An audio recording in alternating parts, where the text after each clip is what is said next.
Warning: this clip may contain greatly offensive content. Do not watch if you have a heart condition or are under 18. I'm not kidding, you will die. Hello bros and welcome to SFX0 BroFive production, and next bro to Corruption of the Champion. This I'm gonna call this special edition Urta, because seriously, now we're gonna start with Urta main story. Start recording right here. So let's go to places, tell Andre. Actually, wait. First, gonna talk to Amber. Drink blood. Continue. You have dragon ears. Huh. I got dragon ears now. It's another bar Urta.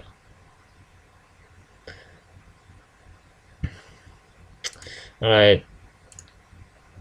I just...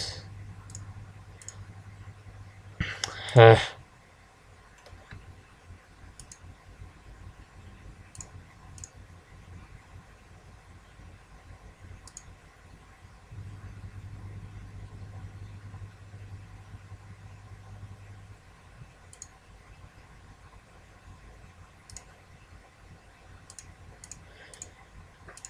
on now.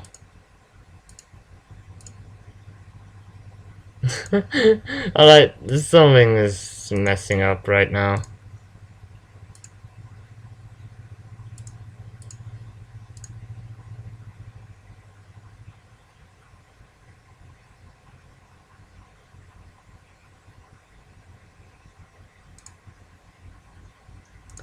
Wait.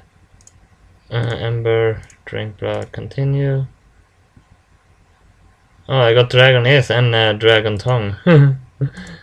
Apparently, if they are random, what you get.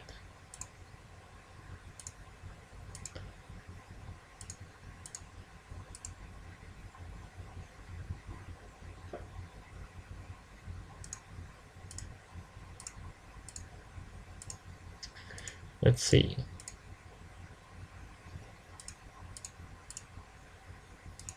Come on now. There, now I can talk to her. Let's talk about her infertility. You ask about her infertility, specifically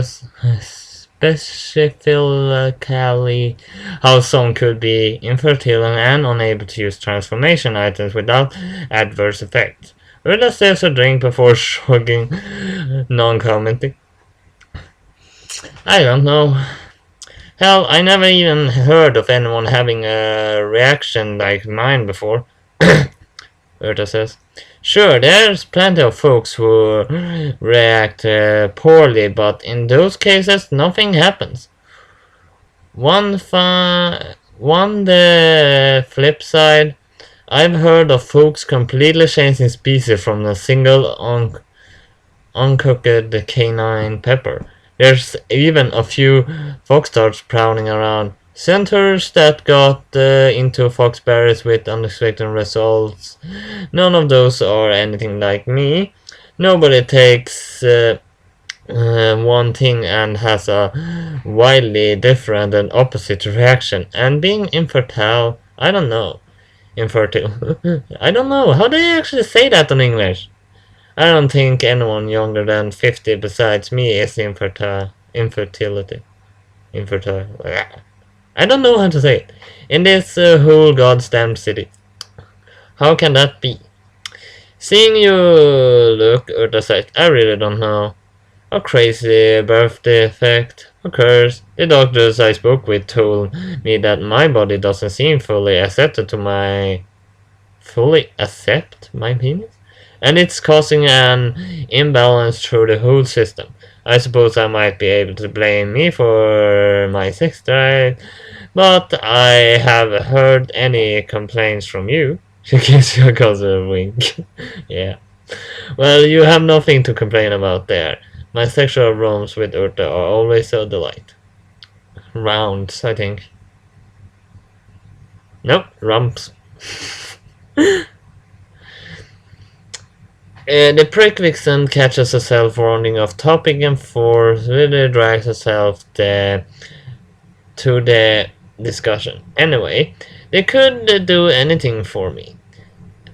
They don't know how to fix me, and that's that. I'm infertile. Horsecock endowed her bitch. She's merciful. All of that has made me what I am today. A fierce brawler of a citizen, and a captain, and the luckiest herm this side of Lake Maret. After all, I have you for a lover. The grey-furred whooping girl taps her chin too. I still wonder if the mages of the coven could find anything with their magic, though. Still, they are enough to worry about with maintaining that wards to keep demons out. Maybe they could help. Urta has have some kind of connection. She can lean on as a guard, Captain, doesn't she? You say as much? I suppose I wouldn't hurt to try, huh? Urta asks, and Mistress Green spreads across face, and then she says, "You want me to be fertile that badly, don't you? Are you wanting me to suck down a lotus fung to a vertal you can smell it, or do you want me pussy ready for a babies that single drop of cum will have? Well, my belly round and my tits leaking." She shudders. Damn, that's a nice thought. Do you really think I should look into it? Encouraging her visit the Covenant will begin a segment where you play as Urta for a time, and saving will be disabled. It is recommended you desline and save first if you have not saved in some time.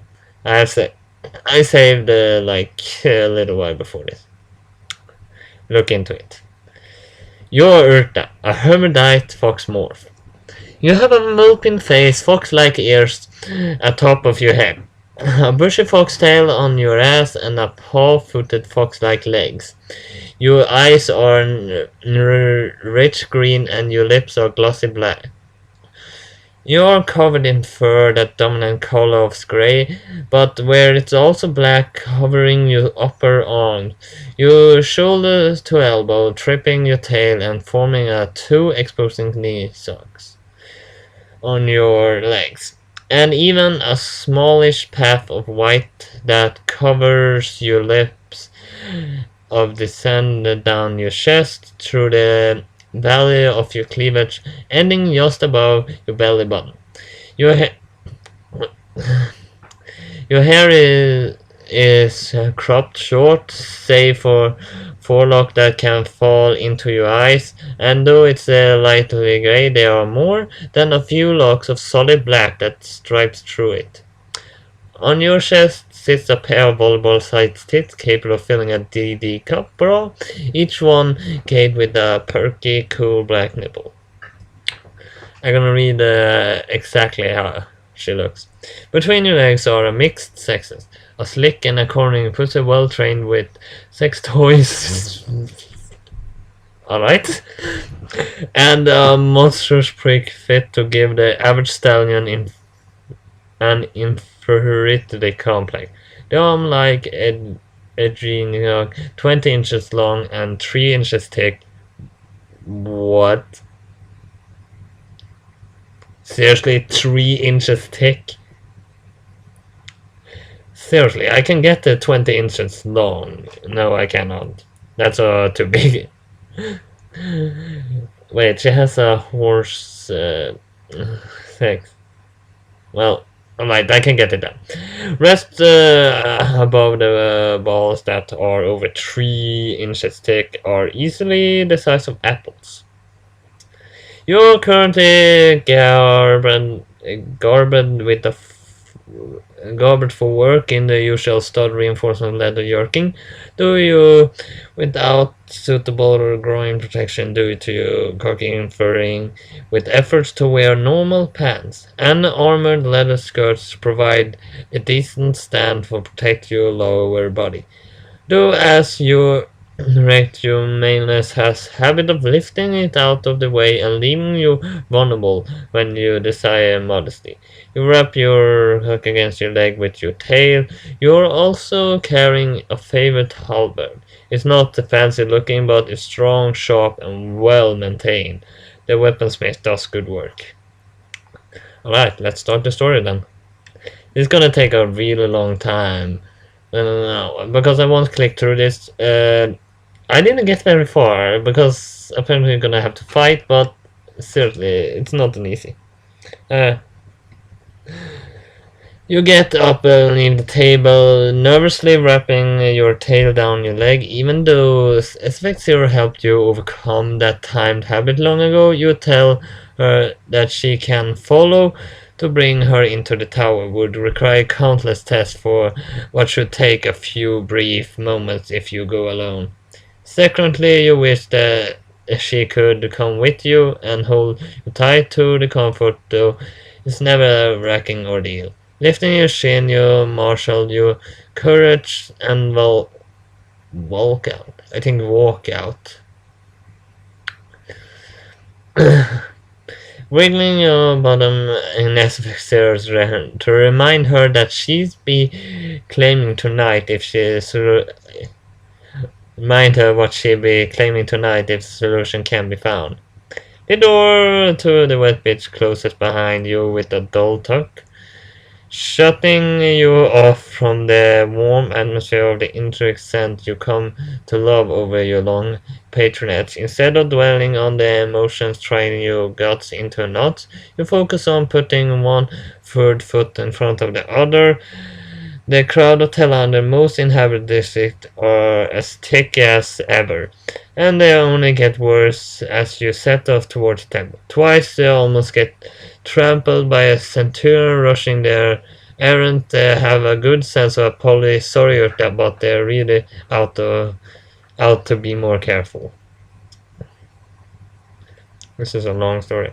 A wolf barely managing edge bumps into trying to reach for your game punch. With a surprising skilled fingers, you growl as you seize his wrist and wrestle him into a wall, slam him into an old sandstone brick with enough force to set loose an avalanche of dust that tickle at your nose. The little pup's eyes are as wide as a dinner plate, terrified beyond measure. You let him loose with a warning, telling him that he had better be glad he was caught by an off-duty watchwoman and not someone less savory. He nods and scamps off as soon as he realizes you're done with him, vanishing into the crowds in seconds. He'll probably go right back to his law-breaking, but maybe, just maybe, the encounter will make him rethink his closest profession. Before you know it, the great tower is looming over you, causing you in a shade of cool enough that makes you shiver. Your fur puffs out a little to deal with the abrupt temperature of change, and you glance at the guards posted at either side. A powerful white-furred wolf woman is posted on the right side, clutching an inner engraved, glowing weapon. To your left, there's an albino mouse, barely half the size of compassion, but outfitted with dozens of smaller blades and a pair of deadly skimmers. Both have a tauntaun musket visible through their fur. The result of intense training with their weapons at choice. Their eyes regard you, and upon recognizing you, they relax slightly. Urta, the Cohen didn't send for you, announces the wolf with an edge of warning. What brings you here? The mouse finishes.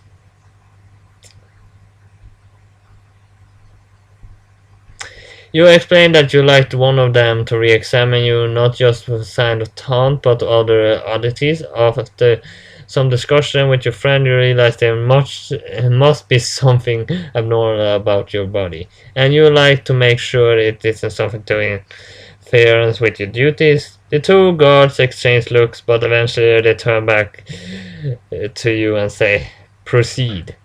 Oh, you really didn't want to have to fully explain the reasons for your inquiry, particularly not with those two. They are fearsome as they come, and if the rumors you heard are true, they are even wilder fighters than they are lovers. Oh, that is good. Actually, yeah. You pull open the gates and step inside to the tower interior. Nothing that while the air is remain cool is particularly aglow with magical lights, giving the whole place a vibrant appearance. A burly centaur trops up to you. Urta, come with me. Snow said that you needed to see an diviner, and Gull is free to see you in his chamber. Gull? Huh. He is the same one that tested you for the form of Taint back when you got promoted to captain. He was an old wolf then, with terrible vision and a frame already hunched by age. Gull was kind enough to be discreet about the addition, saving for a great deal of embarrassment. Honestly, you're glad it will be him to deal with you this time. The centaur thought, hey Urta, staring you from your thoughts, it seems you reached the good chamber already. There's nothing to do but go on in. Oh, this is this is the longest one I've seen so far. And the button is like as small as this snail. This is a very long story. I don't think it's gonna be just one clip. This might be two 1 hour clips. You step inside and dimly lit chamber and close the door behind you. Opposite Gull, frail form rocks in the chair nearly as the ancient as he is. His body is shrouded with vulnerable robes that conceal much of his frail body from you. But it is his head that catches your attention. Milky slight orb stares back at you. The reason for the lack of lightning becomes clear in that moment. Gull has gone completely utterly blind since your last meeting. Ah, Urta, it has been some time since you visited me. The old wolf calls to you, his voice somehow thinner with age but still friendly and warm. His ears twitch as you move, letting you know that while his sight is gone, he still has his hearing. You smile happy. He remembers you, but curious just how much he can tell without his sight, will be able to help you. You walk up and give him a quick hug. Thankfully for his previous assistance and hopeful that his talents will again prove useful, without preamble, you explain why you come here, leaving nothing out. Your cheeks burn with the shame at it all, but you soldier on through it. Gull's wisdom was blessed to you when you met him, and you are certain he'll do what's right. The elderly mage nods his head, scratching his chin, though. Yes, now you can bring this up to me. It doesn't seem usual that your transformation would affect your fertility so negatively. It's especially strange given how unnatural your transformation was in the first place. Your suspicions make sense to me. With your permission, I will try to spirit probe. What? Spirit probe? No matter what is behind it, such a probe should be able to detect the cause. He chuckles softly. Do not worry, young vixen. My mundane sight is gone, but I can still see with my mind's eyeless vision. And magic vision. I guess it is. Worry nags at you. You spent so long keeping everything private about yourself that allowing someone so deeply inside, well, it unsettles you. Still, this is too important. You got to know why this body is so strange. Not just for you, but for SFX here too. The hope of someday you might be able to be a mother or father gives you the strength to nod your head and give your asset. Thank you, girl. It really do. I will do whatever it takes to help you in your search. 30. I just scrolled a little bit since I started reading and I not even come half the way. No, I think it's even a little bit less than one-fourth of the way. The wolf nods. Very well, Urta. Please kneel before me, he asked. Once you have settled yourself as he requested, he reaches over your joints, cracking quietly as he motions, place his hands on your temple fingers. Splayed out over your face, lightless eyes closed, he begins to chant in his soft sing-song tone. An eerie wind begins to whistle quietly through the chamber, sending a chill racing up down your spine. And Ghoul's voice quickens in tempo. Small objects shake at the twitch throughout the chamber, trickling lifting off the sheer surface, pages of books flapping back and forth in the internal maelstrom. Ghoul suddenly lets out a shrill cry, snatching his hands from your face as if it were made of burning coals. The wind snuffing out in a heartbeat. Heartbeat. Heartbeat. I understand heartbeat. Well, I actually found a couple of things that are misspelled in this series. It's pretty much. It's like a whole book, if not more. You recall you're unsure of what just happened, but every hair on your body is standing up on end. The uncausing terror claws at you from within. You can barely stifle a scream that racing up on mine, but you hold in the turn attention back at Ghoul. The poor mate is beyond upset whatever he found within you. Here have some horrifying demon been lurking in your body all this time. Was your mother right? Maybe you should have followed her. Her mother did take suicide. You cast your eyes down and begin to cry without knowing entirely why. Incredible. I would never have believed it. Tooth lives, Ghoul whispers reverently, staring at you with those milky white eyes of his. What? You look up at him, blinking the tears away. You wipe at your face with your hand, dabbing away the excess moisture as you come to grips with the same. Tout? Wasn't he one of the gods that demon hunted and killed at the start of the war? You don't remember which of one he was, but you do know that you can't possibly some god. You put your hand at Ghoul's and say, Girl, it can't be possible to be true. I'm no god. Have you never heard of Toph, the trickster, the father of foxes? He is the patron of races and may have had a hand in the kitsunes as well. An ever-shifting, ever-screeching spirit who delights in the mischief of chaos. Ghoul tells you, I know you aren't no Tau, but his essence, his ghost, you looked, for lack of a better term, is sleeping inside you, or the host of a reincarnating god. The old mystic concludes. He reincarnated God in you? What the fuck?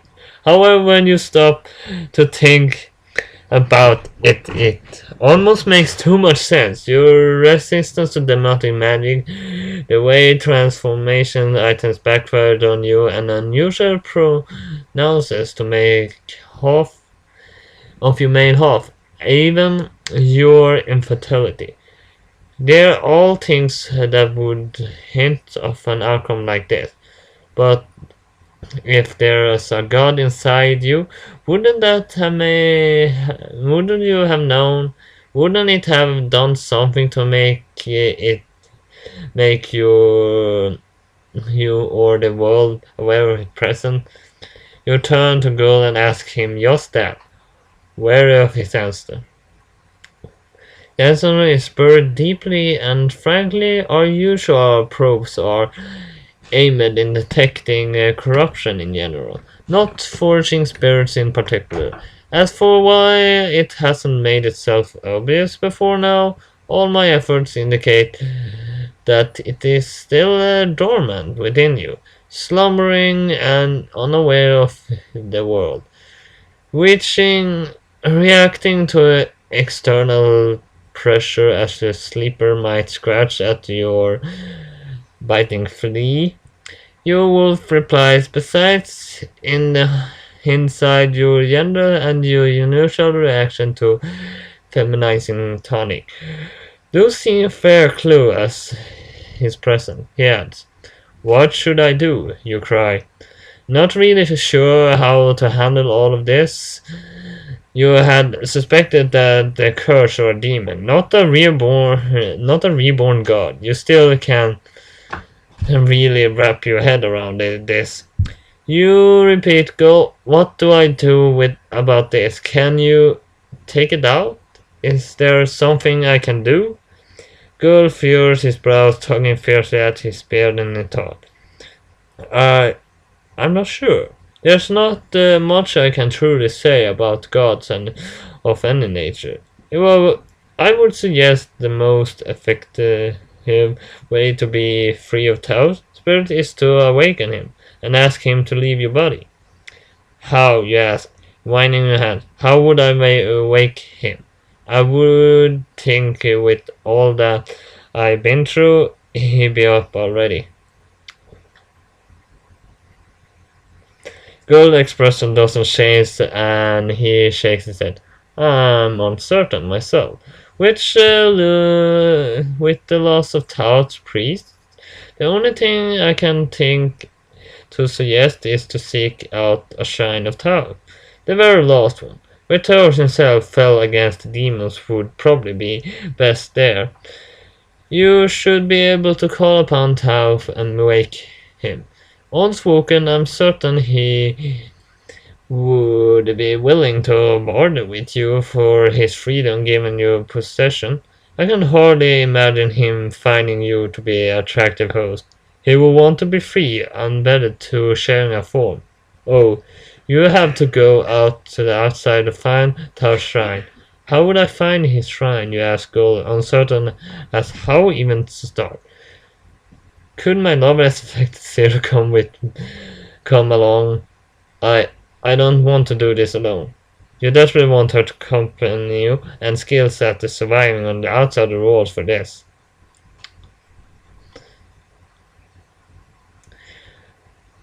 Gold sighs and shakes his head suddenly, eyes closed. I'm sorry, but it's best to go on your own. Only by undertaking such a quest alone can you muster the metaphysical presence to coax the god within you from wakefulness. The only by being alone can you properly focus your mind as a communicate with him.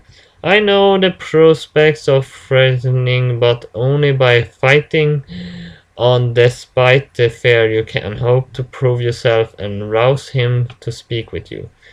He gives you a pleading look. Please, Urta, you must try. We are growing increasingly strained. The shield will not hold us forever. Tao was a master of illusion and misdirection, and at the very least his powers could prolong the time we have left. We need to try and bring him back. You know, then can I take a night to be with Aspect Zero before I go, in case I don't or can't come back? The old wolf nods and a sad smile on his face. I should be exhorting you to do it as quickly as you can, for the Covenant needs all the help it can get. But take what comfort you need from your lover first. He gives you a wistful smile. I remember when I was younger, too. But you need a way to find the shrine, correct? That will not be easy. Look upon the third shelf, from the top over there. He proclaims, pointing. There should be a pendant deporting an fox head, carved from a crystal. It should only remain in regale to Tao High Priest. Its glow should enable you to find the shrine you seek. Alright, at last I'm in the three lost lines. Searching through his shelves, you find the pendant exactly where it's supposed to be, right next to the other arcane trinkets whose he used enclose you. This place is treasury trove of magical knowledge. Seeing it firsthand brings a measure of comfort to you. Surely Gul and his companions are well equipped to keep this place safe, in spite of his warning statement. You put it reverently and look upon Gul with the immense thankful expression plastered across your face. Thank you again, Gul, for giving me hope when I had none. I make you and the rest of Common proud, I promise. Gul gives you a very smile. I know you will, Urta, but if you excuse me, these old bones need their rest. And in turn, captain for the god must be chosen. He settles back in the chair and closes his eye, shiftily drifting off to sleep, indicating you should show yourself out. You've given him a kiss on the nose and head to the door, equal parts excited and terrified by the opportunity you've been given. Now, before you leave on your search, you should visit SFX Zero. You could tell her everything, or you could simply spend an evening with her without letting her know the danger you're about getting into. Though Gul did urge you to make haste, maybe it would be best for everyone in the embark corner of return as healthy.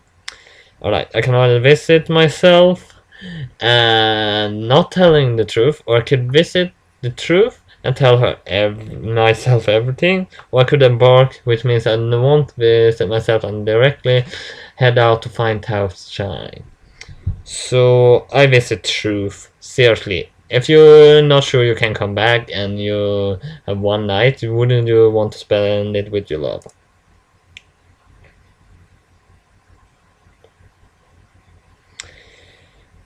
Oh, it's not much now.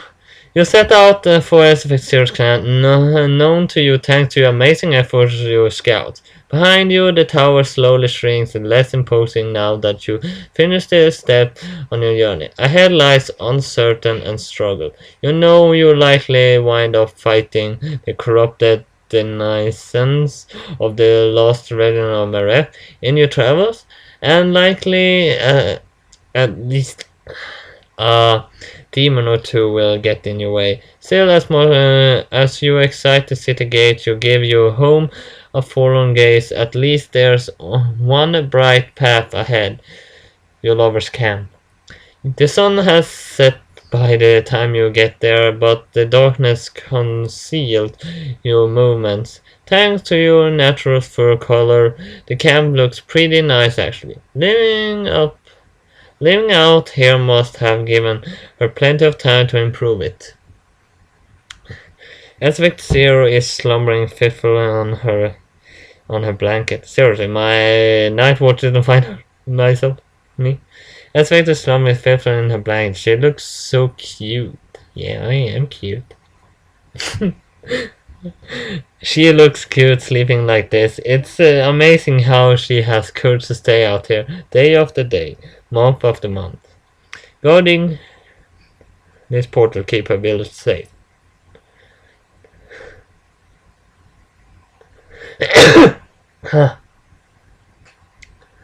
You gently press on her shoulder and shake her awake, holding her index finger across her lip to shush her to silence. Her eyes snaps open, worried until she recognizes you.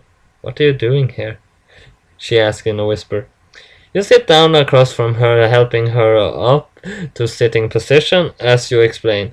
Her eyes widen as she takes the news, clearly disbelieving explanation at first. She listens all the same, gradually coming to accept your explanation for truth. When you tell her that you have to leave alone to continue your journey, she argues that she should come anyway. You tell her no firmly, even though it breaks your heart. You hold on her for comfort, dreading the long day ahead. She pats you back comfortably as you cry, and when you break from the hug, she looks at you expectantly. Expectantly.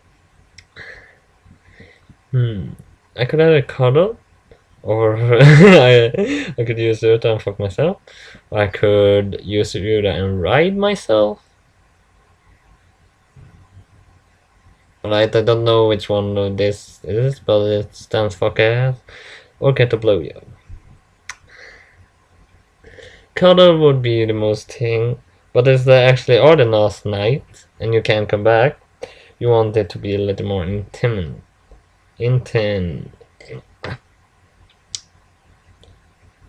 Alright, fuck her back. Oh, I just got control over Urta completely. Alright, Urta's strength is 75, Urta's toughness is 80, Urta's speed is 90, not bad. Intelligence is 55. Libido... What? Libido 70? Talk about much. Sensitivity is 48, it apparently got down just. Corruption 30. I zero corruption in my own character. And my HP is 435. My loss is 30, but it just went down. My level is 15 and games is 183. That's not much. I have a little more, I think.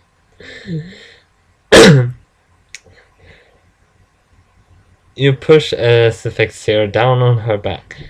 A task made all the more difficult by your growing arousal. Thankfully, she's not wearing her usual black leather armor surrounded by vulnerable. Instead, her form is bare to your probing fingertip. Plain and exposed, you cannot help but dip a finger into her moist delta. Parting the oozing veil to enjoy the view of her pink pulsing interior. The sight is exciting in the extreme immense, sending your heartbeat through the roof. Your tremendous horsecock is immediately stiffened by your ardor, along with your cool black nipples, and your armor-plated skirt begin to rise as if magic. Alright, if there come any more... oh shit, it's long to read too. We're not gonna be able to finish this today. Actually, just because of that, I'm gonna actually continue next time. I'm gonna continue directly. Well, stop recording. I'm gonna actually continue directly because there's so much, and because I cannot. I don't want to do too long clips. Too long clips. It's irritating to upload because my home network is pretty poor.